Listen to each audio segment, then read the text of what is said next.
मेरे लिए भावुक हो करके नवीन कबीर या आधुनिक कबीर कहते हैं ठीक नहीं है। मैं कबीर की रज भी नहीं हूँ,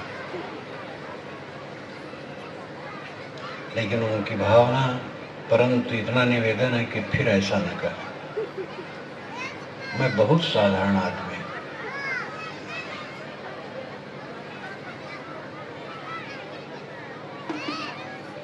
सदगुरु कबीर को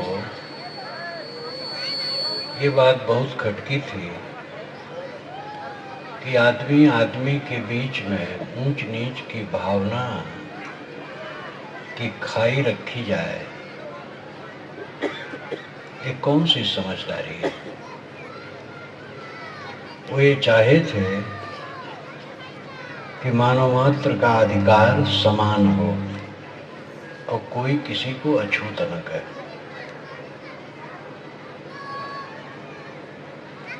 अपनी योग्यता के अनुसार आदमी आगे बढ़े, छूट सबके लिए हो। वह बात भारत आजाद होने पर कानून के रूप में बदल गई, और जब भारत आजाद हुआ तो एक कानून बना कि मानव मात्र का अधिकार समान है सभी क्षेत्र के लोगों में, जिनको ब्राह्मण कहते हैं और जिनको मेहतर कहते हैं, दोनों ही कलेक्टर, कमिश्नर, प्रधानमंत्री, प्रोफेसर हो सकते हैं और होते हैं। और कोई किसी को अछूत कहे तो दंडित हो, ये कानून बन गया। कबीर साहब के मन में छटपटाहट थी कि मनुष्य को तुच्छ क्यों कहा जा रहा है और बिना हेतु ही बड़ाई की जा रही है। पूजी विप्र शील गुणहीना, शूद्र न गुण गण ज्ञान प्रवीणा।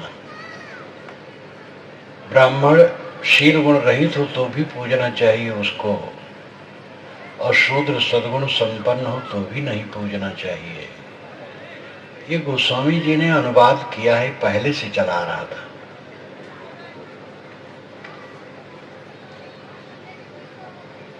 कबीर साहब ने डट के कहा, निर्भय होके कहा, चिंता नहीं की। लोग सोचते हैं हम धनी घर के होते तो कुछ कह पाते, विश्वविद्यालय में पढ़े होते तो कह पाते, ब्राह्मण क्षत्रिय घर में जन्मे होते तो कह पाते। कबीर की याद करो, कहाँ जन्मे थे कोई जानता नहीं, पाले गए गरीब जुलाहे, यहाँ पढ़ाई वढ़ाई क्या व्यवस्था थी क्या पता है। धनी तो कुछ थे नहीं, कपड़ा बुनते थे, उसी घर में पाले पोसे गए थे। लेकिन वो ऐसा महापुरुष हुआ कि पंडितों की नगरी काशी में रह करके भय रहित होकर के जो तू ब्राह्मण ब्राह्मणी को जाया और राधे कहना है। अगर तुम सच्चे ब्राह्मण हो, क्योंकि ब्राह्मणी से पैदा हुए हो, तो दूसरे रास्ते से आ जाते। सबका प्रजनन बराबर है तो कौन ऊंच नीचे। एक त्वचा हाड़ मलमूत्रा, एक रुधिरी यज्ञूदा, एक बूंद से सृष्टि रची है, को ब्राह्मण को शूद्रा। सबके शरीर में वही तत्व है, कौन ब्राह्मण कौन शूद्र है। रजोगुण ब्रह्मा, तमोगुण शंकर, सतोगुणी हरि होई, कहें कबीर राम रम रहिए, हिंदू तुरुक न कोई। रजोगुणी ब्रह्मा है, तमोगुणी शंकर है, सतोगुणी विष्णु। तो ये जो प्राणी है रजोगुणी तमोगुणी सतोगुणी, यही ब्रह्मा विष्णु शंकर है। और कहाँ खोजोगे ब्रह्मा विष्णु शंकर। सब में भगवत बुद्धि रखो। परमात्मा को हम पाना चाहते हैं, परमात्मा तो सब सामने बैठे हैं। सगुण निर्गुण का विवाद नहीं है। साहब कहते हैं सरगुण की कर सेवा, निर्गुण पाकर ज्ञान, सरगुण निर्गुण से परे तहाँ हमारा ध्यान। सगुण की सेवा करो, निर्गुण का ज्ञान करो, और ध्यान ये दोनों से ऊपर है। सगुण आंखें खोलो, जितने प्राणी दिखाई दे सगुण भगवान, भगवान भगवती। आंखें बंद करो, अंतर्मुख हो, तो स्वयं आपकी जो सत्ता है चेतन, वो निर्गुण तत्व है, उसमें सदरजतम नहीं है, विकार नहीं है। ये ज्ञान का विषय है। और जब ध्यान में गए तो सेवा और ज्ञान दोनों छूट जाते हैं। सेवा बहिर्मुख है, ज्ञान अंतर्मुख है, और ध्यान ये दोनों से ऊपर है। उसमें न सेवा है न ज्ञान है। सेवा हम इंद्रियों से करते हैं और ज्ञान मन से करते हैं। जब इंद्रियों का बोध भी शांत हो गया और मन भी शांत हो गया तो अनजान अवस्था में चले गए। ज्ञान से अज्ञान की अवस्था में जाना ही अंतिम पद है। पहले साहब ने कहा, समझ बूझ जड़ हो रहे, बल तज निर्बल होए, कहें कबीरता संत का पला न पकड़े कोई। पहले समझ बूझ ले, तब जड़ बन जाए, अज्ञानी बन जाए। और बल तज निर्बल होए, सारे बल का घमंड छोड़ करके निर्माण हो जाए। कहें कबीरता संत का पला न पकड़े कोई। साहब कहते हैं इसे संत का कोई पल्ला नहीं पकड़ सकता है। समझ बूझ लिया, फिर अनाड़ी बन गया। जितना ज्ञान होता है बाह्य है, बाहर का है। मन बुद्धि इंद्रिय अंतःकरणों के आधार से है। अवस्था के अनुसार यह कम हो जाता है। विस्मृत का रोग हो जाए तो कुछ पता नहीं रहता है। ये सारा ज्ञान अर्जित है और अंततः जब सारा ज्ञान शांत हो गया तो स्वयं आत्मा है। सुसुप्ति में आपको क्या ज्ञान रहता है? कोई नहीं ज्ञान रहता और क्लेश रहित रहते हैं आप। सपना में संकट कुछ उपद्रव आता है और जागते ही पूरा उपद्रव। जागने पर ये संसार उपद्रव सामने हो जाता है। इंद्रिय और मन के बोध से जगत प्रतीत होता है। इंद्रिय और मन शांत हो गए तो आत्मा अपने आप रह गया, कैवल्य, शुद्ध बुद्ध। तो बाह्य ज्ञान का भी क्या अहंकार करना। मनुष्य को मनुष्य की दृष्टि से देखे, पहली शर्त है। काले गोरे जलवायु के अनुसार हो जाते हैं। समाज शास्त्रियों ने मनुष्य का 3 विभाग किया है, यूरोपाग, मंगोलाग, निग्रोसम। गोरे जो है वो यूरोपाग है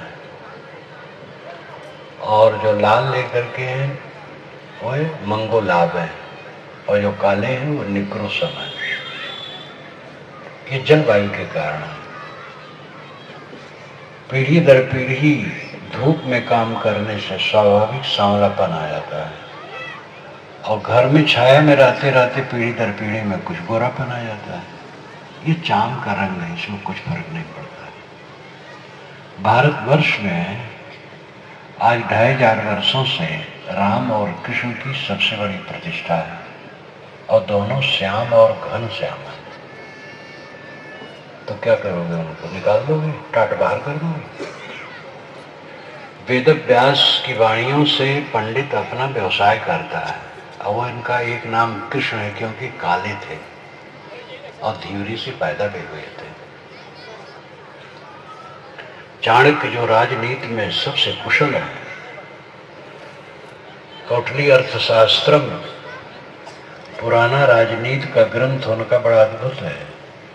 वह स्वयं काले थे। काले गोरे में क्या फर्क पड़ता है? पवित्रता को लेकर के छूत अछूत है। टट्टी घर से निकले तो अछूत है, स्नान कर लिए अछूत नहीं। जो मेहतर का काम कर रहा है, मेहतर का काम करने के बाद स्नान कर लिया, शुद्ध वस्त्र पहन लिया, वो अछूत नहीं और रसोई घर में जा सकता है।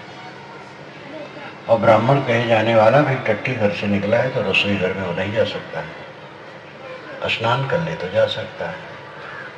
ये वैज्ञानिक छूत अछूत की परिभाषा है। हाथ अशुद्ध है, किसी का खाद्य पदार्थों से नहीं छूना चाहिए, उसके हाथ अछूत है। और हाथ धो गया तो अछूत नहीं है, कोई भी खाद्य पदार्थ छू सकता है। तो छूत अछूत का अपना महत्व है। लेकिन जन्म से कोई अछूत है और जन्म से कोई पवित्र है, ये बात बेसमझ की है। कबीर साहब का ये प्रयास रहा, निर्गुणी धारा संतों ने इस पर बल दिया, ऐसे धीरे धीरे सुधार हुआ। अर्थव्यवस्था ने समाज व्यवस्था को बदल दिया। अर्थव्यवस्था समाज व्यवस्था को बदलती है। विज्ञान बढ़ा, कारखाने बढ़े, एक जगह सैकड़ों हजारों लोग काम करने लगे, घुलने मिलने लगे। पहले वाली छुआछूत की भावना अपने आप घटती चली गई। इधर कानून भी बन गया। इसलिए सब सुधार इसके लिए काफी है। परंतु अहंकार ऐसा है कि ये पूरी दुनिया में रोग है। अमेरिका में गोरे और काले का भेद, काले लोग गोरे के मोहल्ले में घूम नहीं सकते थे, अब नरमी आई है। मुसलमान लोग कहते हैं हमारे में कोई भेद नहीं, लेकिन मैं अच्छी तरह से जानता हूँ शेख, शिया और सुन्नी,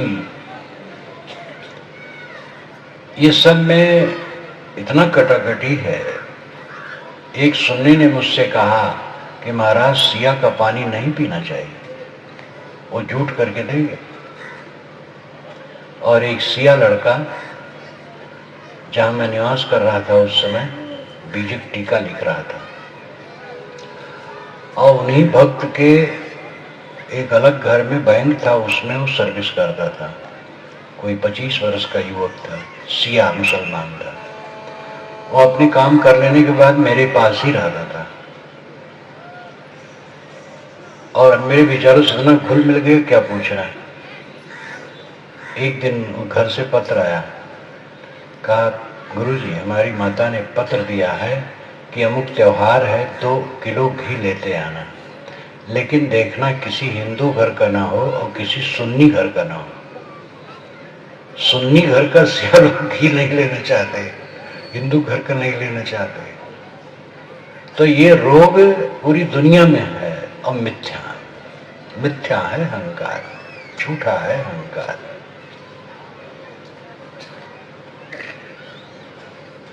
हिंदू समाज में जो आजकल शास्त्र कहे जाते हैं, धर्म शास्त्र, उसमें लिख दिया गया है। मुसलमानों, ईसाइयों शास्त्रों में नहीं लिखा गया है, इसलिए यहाँ शास्त्रगत हो गया। और लोगों यहाँ शास्त्रगत नहीं है, ऊंच नीच की भावना का रोग वहां भी है, लेकिन यहाँ शास्त्रगत होने से मूलबद्ध हो गया है। किंतु जो वेद हैं, वेदों में सब नहीं है, उपनिषदों में नहीं है, पीछे से हुआ है। जो पंडित कहते हैं हम वैदिक हैं और फिर वो छुआछूत ऊंच नीच मानते हैं, तो वैदिक कहते भर हैं, वैदिक जानते हैं। कबीर साहब तो कहते थे अगर वेद में भी ऐसा हो तो हम नहीं मानेंगे, लेकिन वेद में ऐसा नहीं है। वेद के देव कहा कि झूठा झूठा जो न विचारे। वेद के देव झूठा कौन कहता? जो झूठा वह है जो विचार नहीं करता। विचारवान बनो, मानव को मानव की निगाह से देखें। जात केवल एक है मानव की, दो जात नहीं है। जात शब्द संस्कृत भाषा का है, इसका अर्थ होता है पैदा होना। जात पैदा होना, जात पैदा हुआ। बकरी से और सूअर से बच्चे नहीं होते, इसलिए दोनों की जातियां अलग हैं। उटनी से और बैल से बच्चे नहीं होते, इसलिए उनकी जातियां अलग हैं। इसी प्रकार और समझ लीजिए। लेकिन पूरे भूमंडल के किसी कोने के नर और किसी कोने की नारी से बच्चे होते हैं, इसलिए मानव में दो जाति नहीं, एक जाति। आप लोगों से निवेदन है कि आप जात किसी से न पूछो। मनुष्य सब दिखाई देते हैं, जात का पूछना, मनुष्य जाते हैं। किसी से जात मत पूछो, जात पूछ करके किसी की इज्जत न घटाओ। एक से पूछा क्या नाम भैया, कहे जगदीश। नहीं सरनेम क्या है, कहे तिवारी। दूसरा कहा जगदीश सिंह, तीसरा कहा जगदीश गुप्ता, चौथा कहा जगदीश वर्मा, पांचवा कहा जगदीश तेली अहिर। तो हमारा दिमाग नाचने लगा। जिसने तिवारी कहा है वो ऊंचा है और जो तेली कहा है वो नीचा है। ये हमारा मानस रोग है और इस रोग को जड़ से खोद के निकाल देना चाहिए। जात किसी से पूछो ही ना।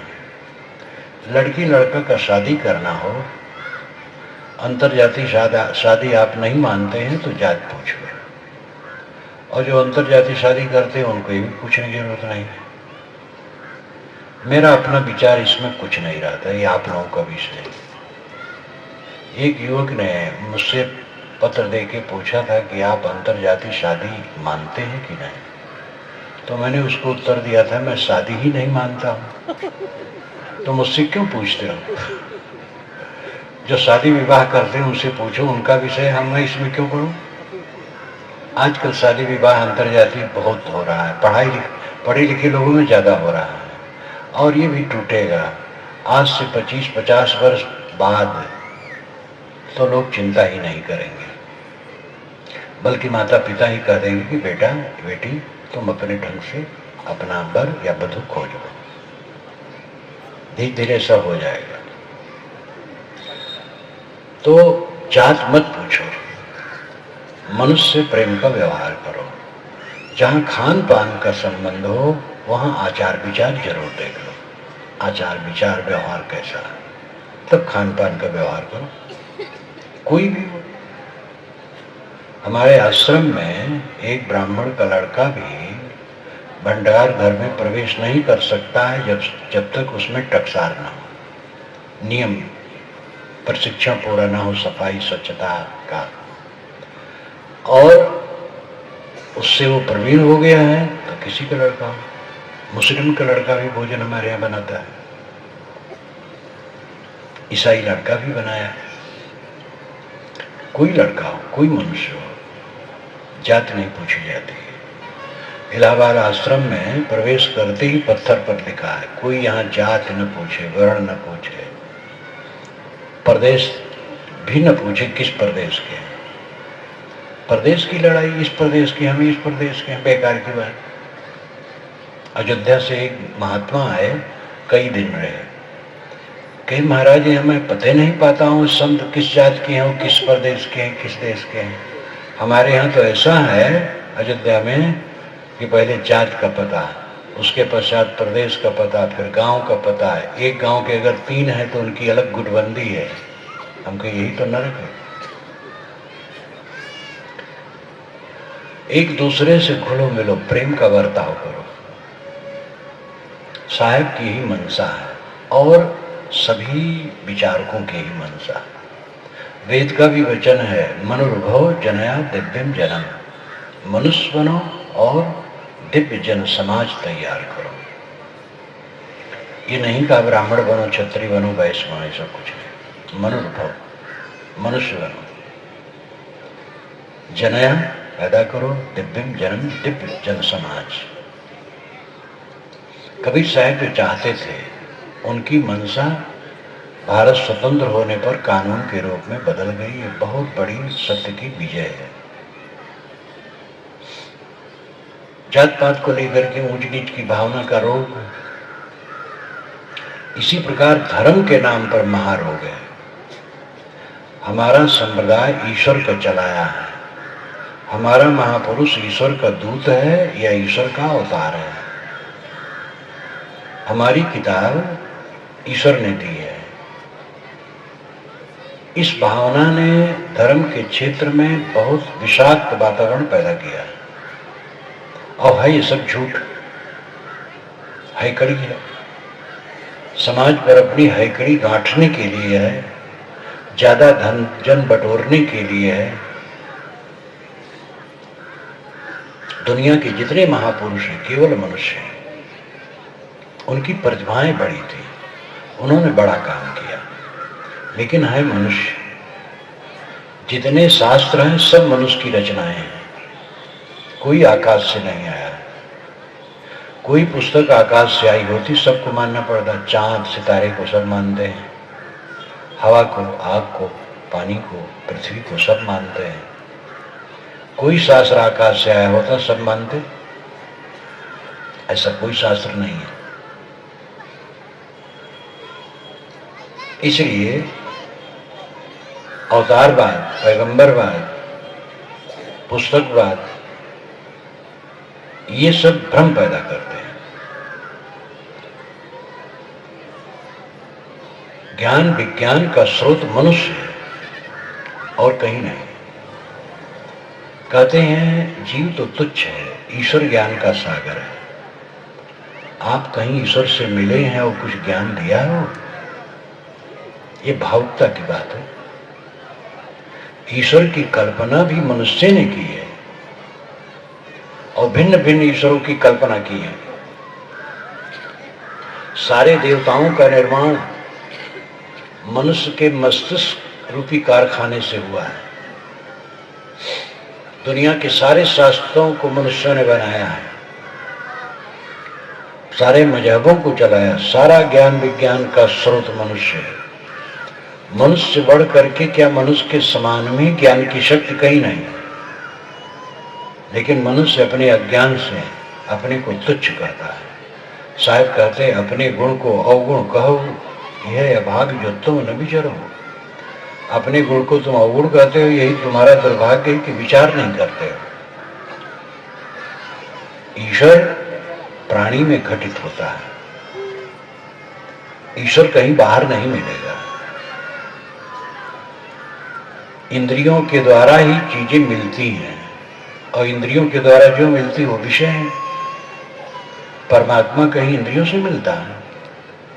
परमात्मा तो आत्मा है जो सब घट में बैठा है, और आत्मा से हट करके परमात्मा कोई खोजे कहीं नहीं पाएगा।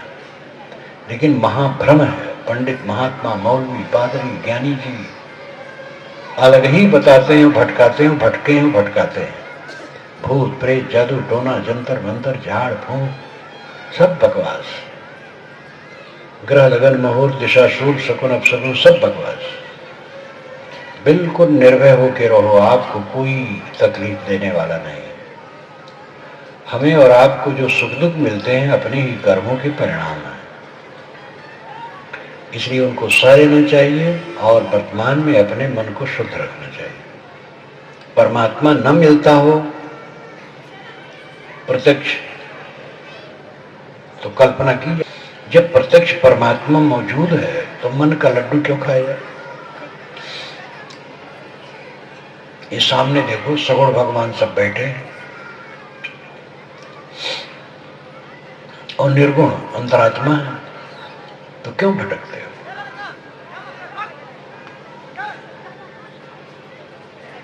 मंदिर में या घर में भगवान की पूजा कर लिए, भोग लगा लिए, उपासना कर लिए, प्रार्थना कर लिए। जब ऑफिस में बैठे, दुकान पर बैठे, तो वहां धोखा देते हैं। ऑफिस में क्लर्क और अफसर जो बैठे हैं वो पब्लिक के नौकर हैं। पब्लिक काम कराने आए, उनको काम करना चाहिए, घूस नहीं लेना चाहिए। जो भगवान नहीं खाता उसको भोग लगाए हैं, और जो भगवान खाता उसकी खुराक छीनते हैं। ये भगवान की भक्ति है। क्लर्क और अफसर समझे कि जो ग्राहक आ रहे हैं काम कराने के लिए ऑफिस में, वो भगवान भगवती है, उनकी हम सेवा करें, उन्हीं की तनख्वाह खाते हैं और काम करना चाहिए। पब्लिक का ही पैसा सब है, जहां कहीं भी पैसा चमकता सब पब्लिक का है। इसलिए सब पब्लिक के नौकर है। राष्ट्रपति, प्रधानमंत्री भी पब्लिक का नौकर है। हम लोग भी पब्लिक के सेवक हैं, ये मानना चाहिए। दुकान पर ग्राहक आए, उनको धोखा दिया जाता है। भगवान की भक्ति मंदिर में हुई है, घर में हुई है, दुकान पर नहीं। दुकान पर भगवान की भक्ति करें तो धोखा किसको दे? ये भगवान की भक्ति है कि धोखाधड़ी है? असली भगवान कार्य के क्षेत्र में है। प्राणी परमात्मा नर नारायण रूप है, तू जिन जाने दे। प्राणियों के साथ में सुंदर बर्ताव। ईश्वर और देवता के नाम पर किसी जान को दुख देना महाअपराध है। जंगली युग की धारणा आज भी चली आ रही है। ईश्वर को खुश करने के लिए बकरे, मुर्गे, सूअर, गाय, घोड़े, ऊंट काटे जाते हैं। एक एक त्योहार होता है जिसमें पूरी दुनिया में करोड़ों जानवर एक ही दिन में काट दिए जाते हैं और अखबार में छपता है बड़ी शांति से त्योहार मनाया गया। अगर जानवरों की जबान होती तो बताते। ये आज भी हम कितना सभ्य हुए हैं, आज भी जंगली युग में जी रहे हैं। देवता और खुश करने के लिए जानदार प्राणी को मारते हैं और देवता और ईश्वर जिसको हम खुश करते हैं उनका पता नहीं। देवता हैं सामने तो पत्थर की पिंडियां हैं। विवेक जगने की जरूरत है। साहब ने सब पर कहा विचारक बनो। संप्रदाय रहना बुरा नहीं। दुनिया बड़ी है, देश प्रदेश क्षेत्र बहुत है। भिन्न भिन्न देश प्रदेश और काल में महापुरुष होते हैं और वे अपने ढंग से समाज को सुधारने की चेष्टा करते हैं। इसलिए सब आदर के पात्र हैं। संप्रदाय चल जाता है उनके पीछे, कोई बुरा नहीं है, लेकिन कोई संप्रदाय सत्य का एकाधिकारी ठेकेदार नहीं है। संप्रदाय वालों से पूछो, हर संप्रदाय वाला ही कहता है कि हमारे संप्रदाय से ही स्वर्ग और मोक्ष मिलेगा, दूसरे से नहीं मिलेगा। कट्टर रामोपासक कृष्ण उपासकों से मोक्ष नहीं मानते, स्वर्ग भर मानते हैं। और इसी प्रकार दूसरे तीसरे शैव लोग इन दोनों को नहीं मानते हैं। जहां पर केवल स्वर्ग ही अंत है, जैसे विदेशी संप्रदायों में स्वर्ग ही अंत है, वहां मोक्ष नहीं है, तो कहते हैं जो हमारे मार्ग में नहीं आएगा वो सदा के लिए नरक में जलेगा। चाहे वो दूध का धोया हो, लेकिन सदा नरक में जलेगा। और जो हमारे संप्रदाय में वो स्वर्ग पाएगा। ये सब प्रदूषण है, मिथ्या प्रचार है। संप्रदाय स्वर्ग नरक और मोक्ष का कारण नहीं है। निर्मल मन स्वर्ग है, अनासक्त मन मोक्ष है। ये व्यक्तिगत विषय है। किसी संप्रदाय में आदमी रहे, लेकिन एक ही संप्रदाय में सब तो वैसे योग्य नहीं होते हैं, वैसे सदाचारी नहीं होते हैं। तो संप्रदाय मात्र से कल्याण की परिभाषा करना कितना गलत है। लेकिन संप्रदाय वालों से पूछो, सब संप्रदाय वाले दूसरे को नरक में ही ठेलते हैं। एक कट्टर ईश्वरवादी बनते हैं और इनकी ईश्वर की भक्ति यह है कि दूसरे जितने मत वाले हैं सब नरक में जाएंगे।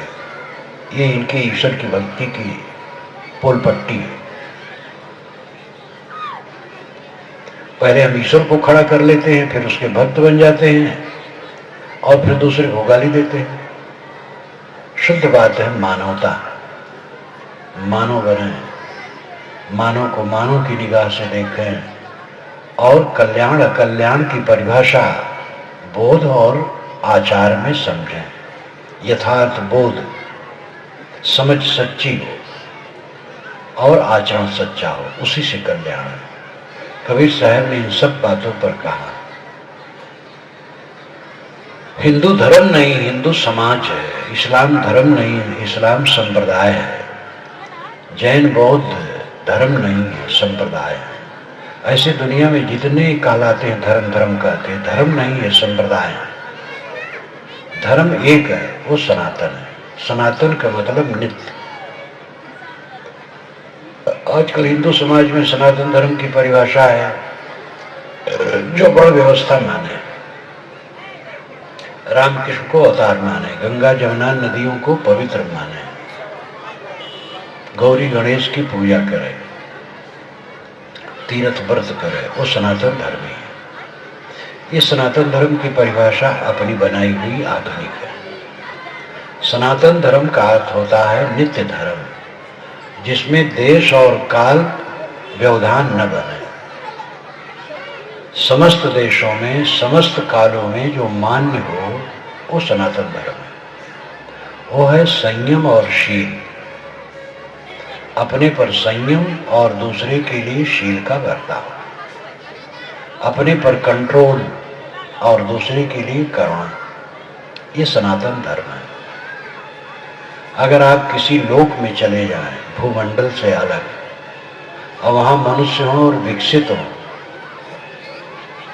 तो आप अच्छी तरह समझ लीजिए वेद, कुरान, बाइबिल इत्यादि का वहां नाम नहीं होगा। राम, कृष्ण, मोहम्मद, ईसा इत्यादि का वहां नाम नहीं होगा। हिंदू, मुसलमान, जैन, बौद्ध का वहां नाम नहीं होगा। वहां कुछ अपने ढंग से होगा, लेकिन संयम शील की प्रतिष्ठा वहां भी होगी।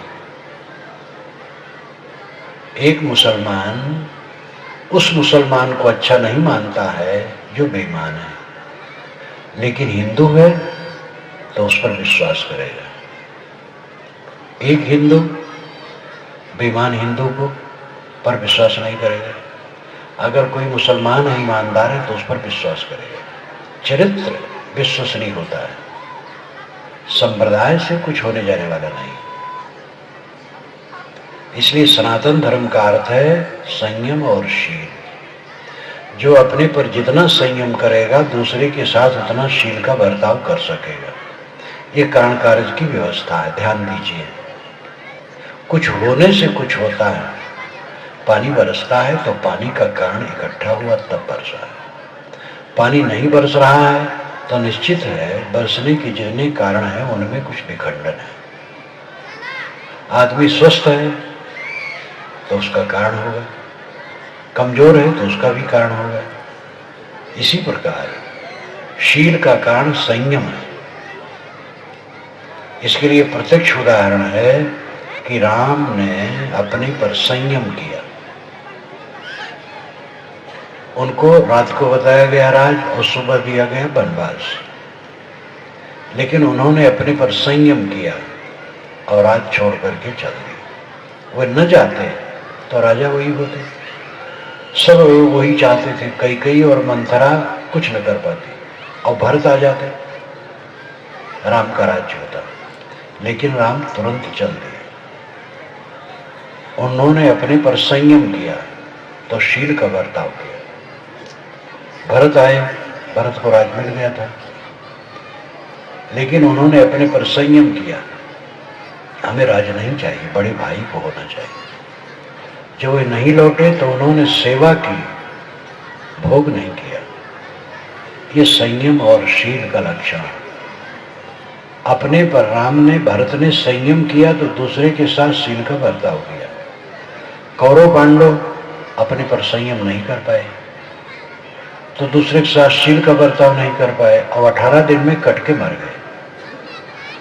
जो मर गए, जो जिए हुए और मर रहे थे, जल जल करके मन में तपित पीड़ित होकर के मरते रहे। जिनके यहाँ के सब लोग मर गए हो, उनका जीवन कैसा रहेगा? युधिष्ठिर का युद्ध के बाद जो व्याख्यान है दर्द से भरा हुआ है, हरदम जलते हैं और दुख से। विजित संताप पाता है, लेकिन विजयी भी संताप पाता है। जो संयमी नहीं होगा वो शीलवान नहीं होगा। जो अपने पर कंट्रोल करेगा वो दूसरे के साथ शील का बर्ताव करेगा। ये सच्चा धर्म है। नमाज पूजा आपका विचार है, ये ऊपरी है और इसका भी महत्व है। कोई पूजा करता है, नमाज पढ़ता है, अमुक नाम जपता है, मंत्र जपता है, इससे उसके मन में थोड़ा संतोष होता है, अच्छा है। धीरे धीरे आगे आदमी बढ़ता है। कमाने कबूतर, खमाने खरगोश पहले बच्चे पढ़ते हैं, आगे ऐसा नहीं पढ़ते हैं, सीधे किताब पढ़ते हैं। तो अपने अपने संप्रदायों के अनुसार कुछ जब तक बुरा नहीं, लेकिन धर्म की कसौटी है चरित्र। निर्मल मन, निर्मल वाणी, निर्मल बर्ताव, ये धर्म की कसौटी है। हिंदू धर्म, हिंदू समाज है, उसमें बहुत संप्रदाय है। इस्लाम संप्रदाय है, जैन बौद्ध संप्रदाय है, ऐसे नाम कहाँ तक लिए हैं? सब संप्रदाय है, धर्म कुछ नहीं। धर्म एक है जो सब में है, शील और संयम। जहाँ जहाँ संयम है वहीं वहीं शील है, और इसी में अपना और दूसरे का हित है। हम दो हैं, अपने पर संयम रखेंगे तो साथी को सुविधा देंगे, और अपने पर संयम है तो नोच खसोट करके उसका भी हड़पेंगे। संयम और शील धर्म है, इस तत्व को समझना चाहिए। और ये संप्रदाय विहीन शुद्ध मानवता का लक्षण है। इसमें धर्म को लेकर के बड़ी लड़ाई, जात पात को लेकर जैसे ऊंच नीच की भावना है, वैसे धर्म को लेकर के, और धर्म समझते नहीं लोग। दूसरे संप्रदाय वाले सब नरक में जाएंगे, सब भवबंधन में भटकते रहेंगे। ये बिल्कुल गलत है। संप्रदाय सत्य का ठेकेदार नहीं है। एक बात ये भी ध्यान दीजिए, भारतीय परंपरा में अवतारवाद, पैगंबरवाद नहीं था। भारतीय परंपरा की मूल पुस्तकें चारों वेद हैं, और चारों वेदों में अवतारवाद, पैगंबरवाद की कहीं गंध नहीं है। वेद के ऋषि आदरणीय हैं, पूज्य हैं, लेकिन हमारी उपासना के केंद्र में नहीं है। उपासना के केंद्र में आत्मा है। ये तो पीछे से विकार बढ़ा है। बौद्धों जैनों ने महावीर और बुद्ध को उत्तारवाद के सिद्धांत में रखा। उत्तार का अर्थ होता है ऊपर उठना। बौद्धों जैनों ने कहा कि महावीर और बुद्ध ये सामान्य जीव थे, लेकिन ये अपने विकारों को जीतते जीतते ऊपर उठ गए। ये उत्तारवाद है। ये उत्तारवाद वैज्ञानिक है। अपने विकारों को छोड़ करके आदमी निर्मल हो जाए, अच्छा है। तो पंडितों ने उसकी प्रतिक्रिया में अवतारवाद की कल्पना कर डाली। तुम्हारे यहाँ तो साधारण जीव साधना करते करते निर्मल हो करके ऊपर उठा, हमारे यहाँ अनंत ब्रह्मांड नायक परमात्मा अपने गुरु को घटा करके अवतार ले लिया। ये कृष्ण और राम के विषय में आरोपित किया गया और फिर बढ़ा। मूल वेदों में नहीं है, 6 शास्त्रों में नहीं है, प्रामाणिक उपनिषदों में नहीं है। ये पीछे की कल्पना है। लेकिन रामकृष्ण को अवतार मान करके भी ये नहीं कहा गया जो उनको नहीं मानता वो गलत है। जब ईसाई आए, और ईसा के बाद ही तुरंत ईसाई भारत में आ गए हैं कुछ, वो कहने लगे जो ईसा को नहीं मानेगा नरक में जाएगा। तो अवतारवादी भी कहने लगे जो हमारे अवतार को नहीं मानेगा वो नरक में जाएगा। फिर मुसलमान आ गए और वो ज़्यादा फैल गए। वो कह रहे थे जो हमारे मोहम्मद को और इस्लाम को नहीं मानेगा वो नरक में जाएगा। तो ये लोग भी कहने लगे रामचंद्र के भजन बिन जो पद जह निर्वाण, ज्ञानवंत पिसोनर पुष्पिन पूछ ब्रिखान। गोस्वामी जी कह दिए रामचंद्र के भजन बिना जो निर्वाण चाहता है वो ज्ञानवान भले है लेकिन बिना सिंह पूछ का पशु है। अब कपिल, कणाद, जैमिन, बादरायण, वशिष्ठ, व्यास, विश्वामित्र, श्वेतकेतु, उद्दालक, जमदग्नि, अनेक ऋषि हैं जो राम की उपासना जानते ही नहीं है। तो उनका क्या होगा? वो सब नरक में जाएंगे। तो अपना अपना एक अवतार और पैगंबर और अगुआ सर्वे सर्वा मान करके धर्म में पूरी छेछा लेदर कर डाली गई। साहिब ने सब का खंडन किया और शुद्ध मानवता का प्रचार किया है। लेकिन साहिब के नाम के पंथ में भी, कबीर पंथ के नाम पर भी पौराणिकता चली। तो कहा कबीर अनंत ब्रह्मांड नायक है, और कबीर को जो परमात्मा नहीं मानेगा वो नरक में जाएगा। वही गली में खड़े हो गए ये लोग भी, जिसका कबीर साहब ने खंडन किया उसी को स्वीकार लिए। क्योंकि दूसरे लोगों का धन जन ज्यादा था, तो हम चुपचाप कैसे बैठे रहे। अलौकिकता और चमत्कार फैलाने से धनजन बढ़ता है। जैसे यहीं पर अगर अखबार में छाप दिया जाता कि हमारे गुरु जी आ रहे हैं, वो आकाश मार्ग से आएंगे और वह जो चाहें सो कर दें। बंध्या को पुत्र दे सकते हैं, अंधे को आंख दे सकते हैं, निर्धन को धन दे सकते हैं, क्या नहीं करो तो सिद्ध है, बस कृपा कर दे। फिर देखते ये छोटा पड़ जाता मैदान। और इसमें साधारण नहीं, बहुत पढ़े लिखे लोग आते हैं। ये पढ़े लिखे लोग सब बड़े निर्भ्रांत होते, ऐसा मत समझिए। जब कभी कभी विद्वान लोग कहते गांव के लोग बंध विश्वासी होते हैं, तो मुझे अच्छा नहीं लगता। ये बड़े बड़े गुरु घंटाल किसको फंसाते हैं?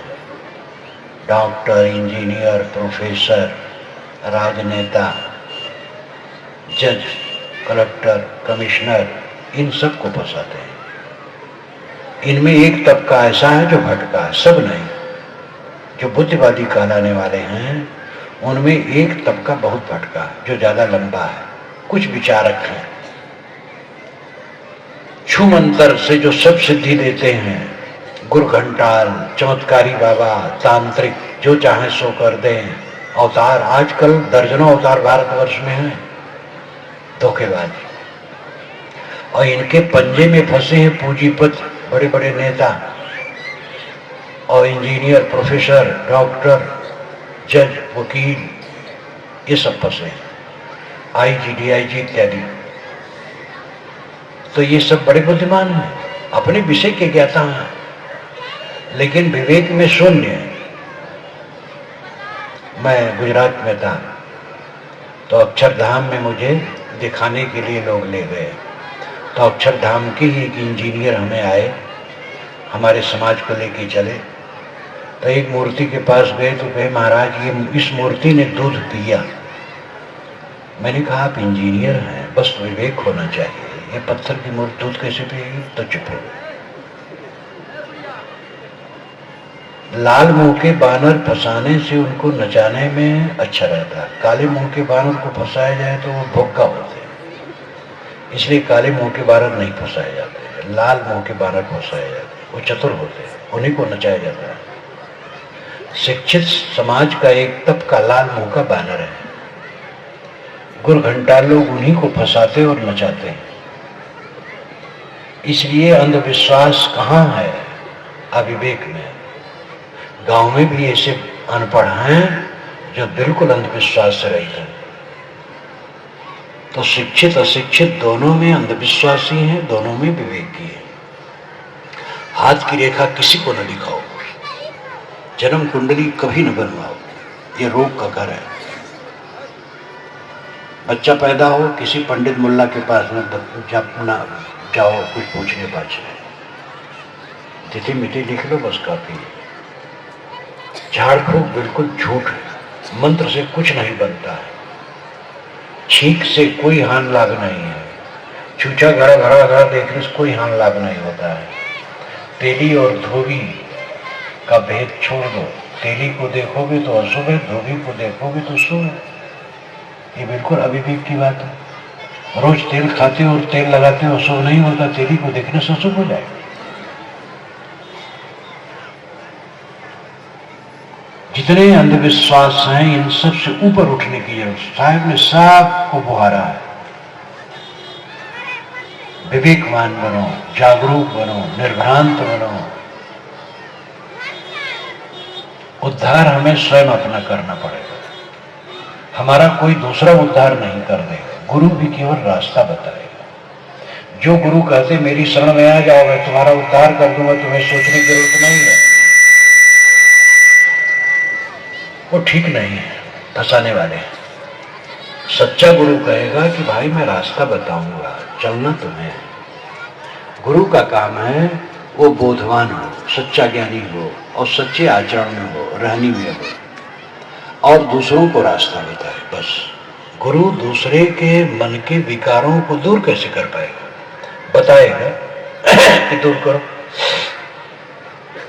इसलिए हर इंसान अपना कल्याण करने के लिए स्वयं जिम्मेदार है। इन बातों पर ध्यान दें। अंतिम लक्ष्य कल्याण की प्राप्ति, परमात्मा की प्राप्ति, खुदा की प्राप्ति, अल्लाह की प्राप्ति, गॉड की प्राप्ति, निर्वाण की प्राप्ति, ये भाषा है। बात एक है, मन का निर्मल हो जाना, अंतर्मुख हो जाना, अंतर संतुष्ट हो जाना। पाया नहीं जाता है, जो कुछ आज तक पाया है उसको खो देना चाहिए। सूफी संत कहते हैं फना और बका, इस्लामी सूफी संत कहते हैं फना और बका। जो कुछ हमें मिला है वो फना है, नासान है, और उसका मोह छोड़ दो तो बका रह जाता है, बका बाकी। संस्कृत में कहते हैं शेष। जो कुछ मेरे चारों तरफ है सबका मोह छोड़ देने के बाद शेष आत्मा रह जाता है।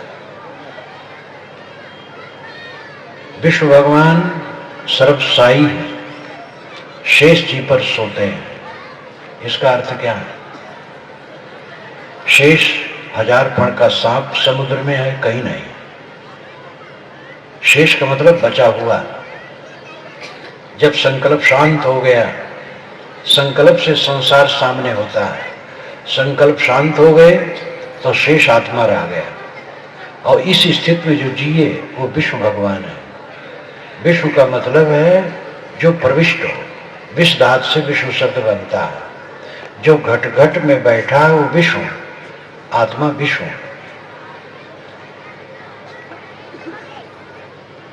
विष्णु की स्थिति तब होती है जब शेष रह जाए।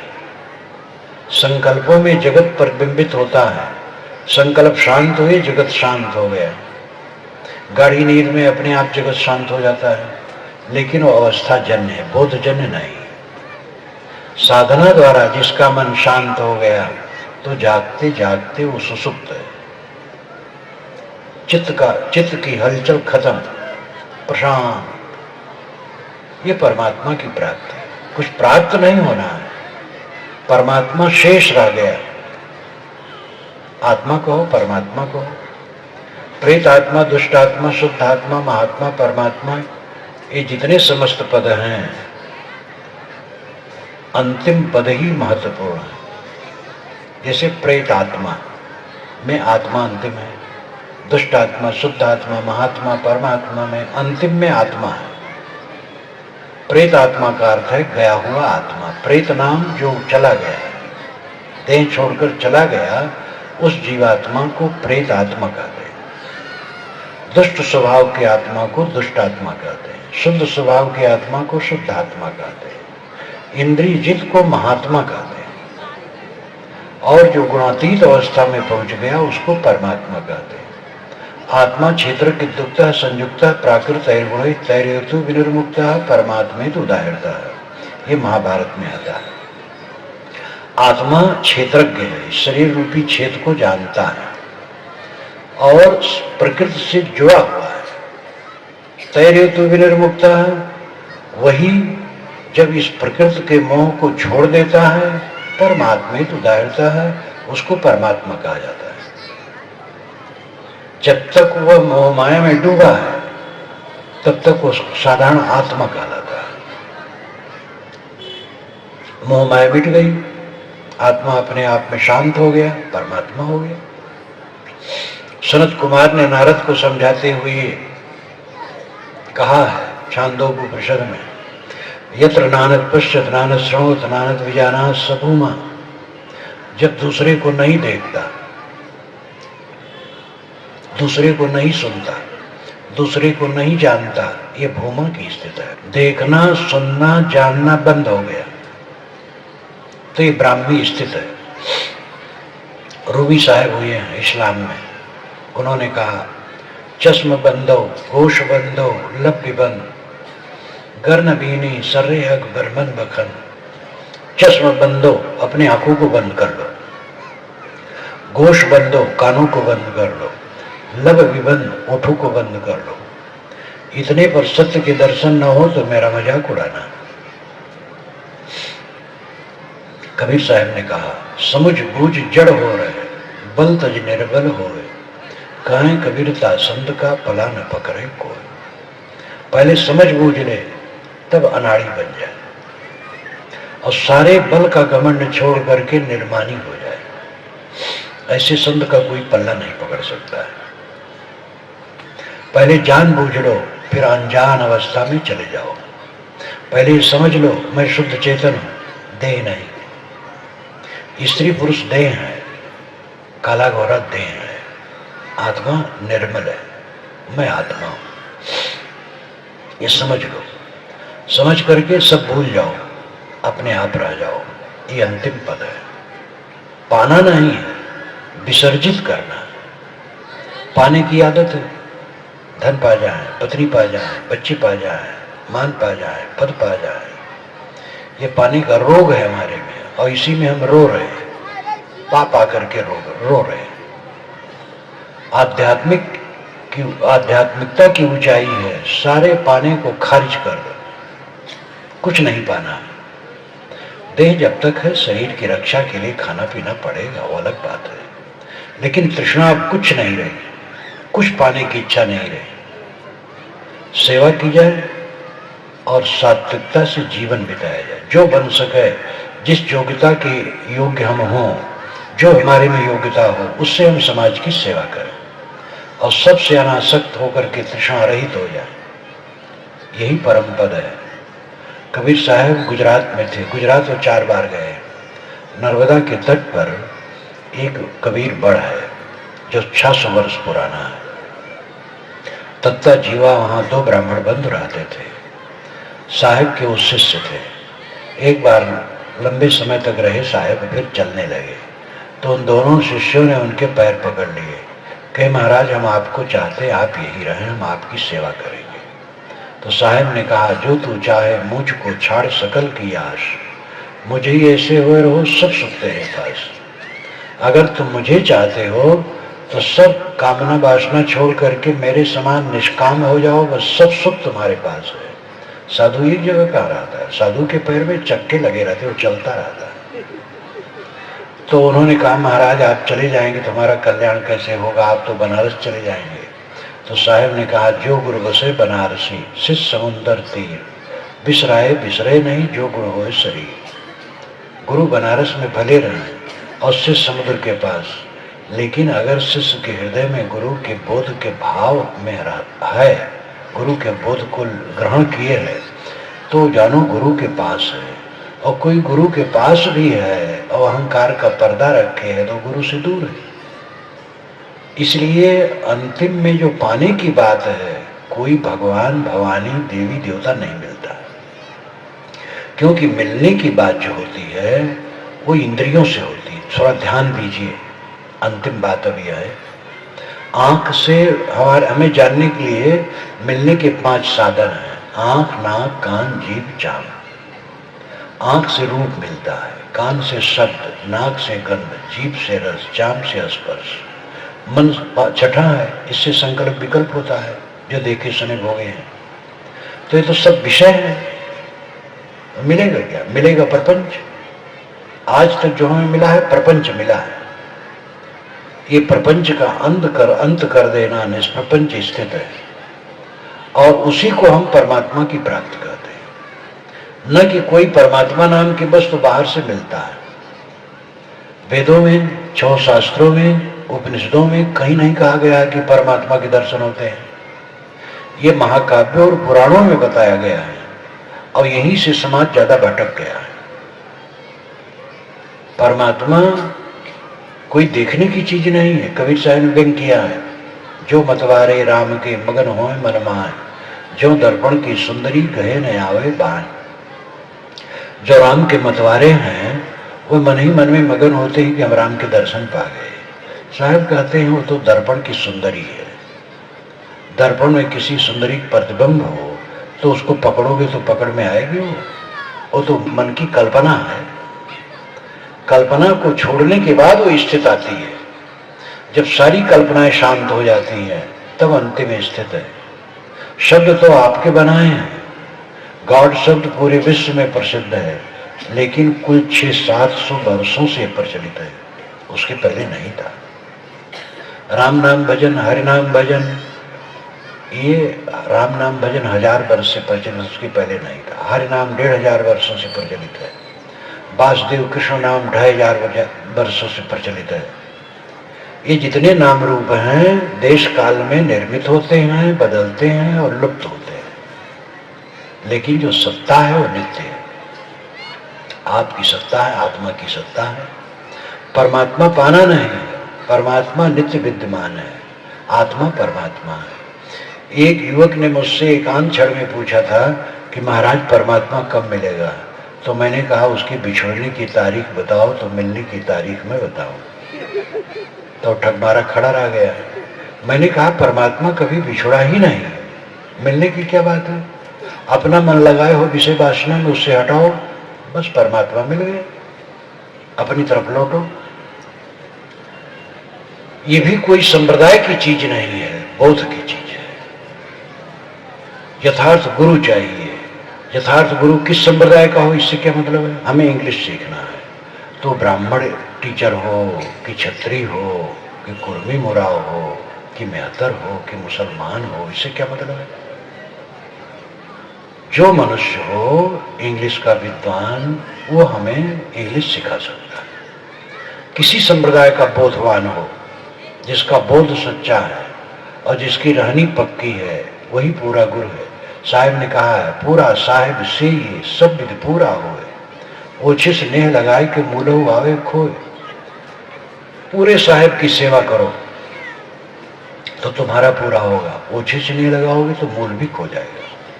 पूरा साहिब कौन है? साहिब नाम स्वामी।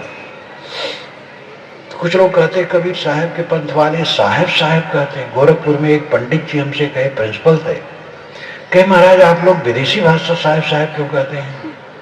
हम कहे ना, आप क्या किया जाए, रामायण में से निकालना चाहिए। प्रभु तरतर्प कपिडार प्रति की आप समान तुलसी कहूं न राम सम साहिब सील निधान। गई बहोरी गरीब निवाजू सरल सबल साहिब रघुराजू। सेवक तुलसीदास को साहिब सीताराम। तो मानस से और गोस्वामी जी के वचनों से जितना साहिब है सब हटा देना चाहिए। वो बेचारी बड़े नर्वस हुई। हम कहे भाषा के कंजूस बनोगे? वेदों में ऋग्वेद में जलफरी तुरफरी जमेना मदेरू आलगी बिलगी ऐसे शब्द हैं जो संस्कृत के नहीं है। कहे वो अथर्ववेद के। हम कहे अथर्ववेद के नहीं, ऋग्वेद के। मैंने उसी के बाद बीजक व्याख्या के साखी प्रकरण में साहिब साहिब सब का है, मोहि अदेशा, और इसकी व्याख्या की टिप्पणी में मैंने विस्तार से लिख दिया है। और वेद में जो लिखा है, बेबीलोन भाषा के कितने शब्द हैं वेद में आए हैं। भाषा का आदान प्रदान होता रहता है। इंग्लिश भाषा दुनिया में सबसे प्रसिद्ध है, लेकिन केवल इंग्लिश भाषा के शब्द उसमें होते तो वो दरिद्र रहती, अन्य भाषाओं से वो संपन्न हुई है। तो भाषा से घृणा करने की जरूरत नहीं है। अल्लाह शब्द ले लो, अल इलाह अल्लाह, अल और इलाह मिल करके अल्लाह शब्द बनता है। ये अरबी भाषा का शब्द है। अल का मतलब आदरणीय, इलाह का मतलब पूज्य। और ईड़ अस्तुता विधातु संस्कृत में है। ईड़ ईड़ धातु अस्तुत परक है। ऋग्वेद का पहला मंत्र है अग्निमीले पुरोहितम यज्ञस्य रेवत देवम ऋतम होतारम रतन धात्म। तो अग्निमीले का भाष्य करते हुए शाणाचार्य ने लिखा अग्नि नाम कम देवम ईले अस्तोम ईड़ अस्तुताविद धातु। उनका भाष्य संस्कृत में है। तो लिखा अग्नि नाम कम देवम, अग्नि तो अग्नि नाम का देवता है, और ईले अस्तोम अस्तुत योग को कहते हैं, क्योंकि ईड़ अस्तुता विद धातु, ईड़ धातु अस्तुत परक है। आप किसी संस्कृत कोश में देख लीजिए जहां ईड़ लिखा होगा, ईड़ ईड एक बात है, ईल ईड लिखा जाता है, उसका अर्थ होता है अस्तुत परक। अल्लाह अल आदरणीय, इलाह पूज्य, क्योंकि ईल धातु पूज्य के लिए है। ये संस्कृत और अरबी में समान है। दुआ शब्द आप मानते हैं अरबी भाषा का है। वेद में लिखा है देवी स्कृतो दुआ, देवता के लिए हम दुआ करते हैं। उच्चारण वही है और अर्थ वही है। घुटने टेक करके मुसलमान नमाज पढ़ते हैं, घुटने टेक करके प्रार्थना करने की वेदों में बार बार चर्चा आती है। हरम अरबी भाषा में घर को कहते हैं और वेद में बारंबार हरम घर के लिए कहा गया है।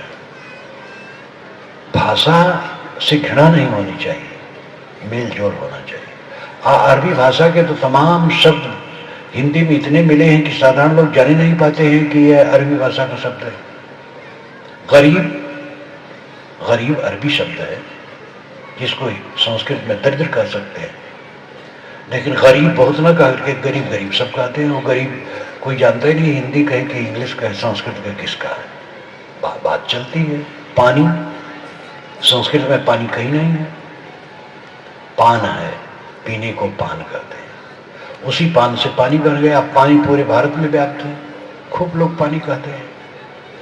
तो भाषा उषा का महत्व नहीं है, सभी भाषाओं का मेल जोल है, आपस में प्रेम की जरूरत है। और ये भी ध्यान दो, जैसे राम कृष्ण हमारे प्यारे हैं वैसे मोहम्मद ईसा प्यारे हैं, बुद्ध महावीर प्यारे हैं और जरथुस कन्फ्यूशियस प्यारे हैं।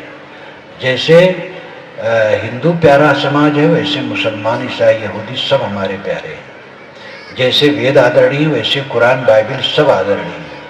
पूरी समग्रता को लेकर के हम धर्म को समझ सकते हैं, छांट करके नहीं।